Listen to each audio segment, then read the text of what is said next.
তেওঁলোকৰ পৰা গম পোৱা মতে তেওঁলোকৰ বিভিন্ন মানুহ আছে বোলে আৰু বিভিন্ন গাঁও হৈ মানে বিচৰিত হৈ তেওঁলোকে পইচা ধন বিচাৰিছে বুলি আমি গম পাইছোঁ। আৰু এইটো তেওঁলোকৰ মুখৰ পৰাই সম্পূৰ্ণ মানে গম পাইছোঁ এইটো মিছা বোলে। তেওঁলোকে মিছা বুলি প্ৰমাণিত কৰিছে।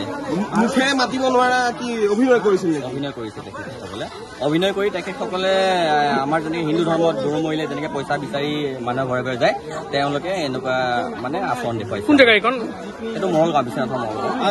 নাম কিবা গম পাইছে নেকি? কি নাম তেওঁলোকৰ? নাম পোৱা নাই। তেওঁলোকে প্ৰথমতে একোৱে মান মতা নাছিলে।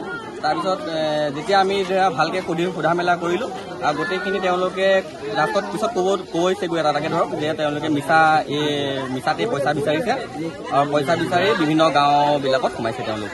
তাৰ প্ৰথমতে এগৰাকী মাইকী মানুহ আহিছে। আমি যিহেতু হিন্দু ধৰ্মৰ ব্যক্তি, তেতিয়া গৌবধ যেতিয়া কৰে মানে আহি পেলাই কাৰোবাৰ ঘৰত কিবা কিবি বিচাৰে, গৌবধ কৰিছে। আমি ভাবিছোঁ ওচৰে পাজৰে ক'ৰবাৰ হয় চাগে। প্ৰথমতে এজনী আহিলে, তাৰপিছত আমি ইতিমধ্যে গম পাইছোঁ নহয় প্ৰতিটো মানে বেলেগ বেলেগ ধৰণে তেওঁলোকে এইটো কৰি আছে।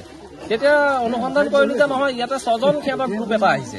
আৰু যেতিয়া ছজনীয়া গ্ৰুপ এটা আহিছে বুলি গম পালোঁ, গম পাই পেলাই আমাৰ ল'ৰাবিলাকে ইফালে সিফালে চাই পেলাই দুজন কাৰায়ত্ব কৰা হ'ল ইতিমধ্যে। আৰু তেওঁলোকে প্ৰথমতে মুখৰে নমতাৰ ভাও ধৰে, তাৰপিছত তেওঁলোকে মুখৰে মাতিছে। এতিয়া যিহেতু এই ধৰণৰ এতিয়া চাওক প্ৰতি জেগাতে মানে অবৈধ বাংলাদেশীৰ বিৰুদ্ধে এটা অভিযান চলি আছে।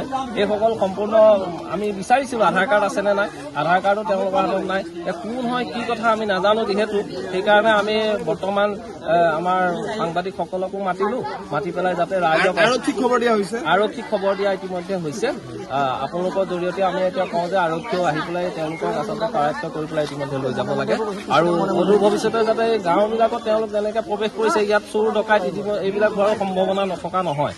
এতিয়া দিনত আহি পেলাই কি চাব মেলিব আৰু ৰাতি এইটো এতিয়া যেতিয়া গৌবধ বুলি যেতিয়া পাইছে যে হিন্দু ধৰ্মৰ ব্যক্তি, গৌবধ কৰিলে চবেই পইচা দিব বা কিবা সামগ্ৰী দিব, সেইবুলি তেওঁলোকে যেতিয়া ইয়াৰ এটা দুৰ্বল দিশটো তেওঁলোকে লৈ লৈছে, ৰাইজক অৱগত কৰিম যে আৰু বহু জেগাত চাগে এনেকুৱা ধৰণৰ হৈ আছে। আপোনালোক সদায় সচেতন হৈ থাকক।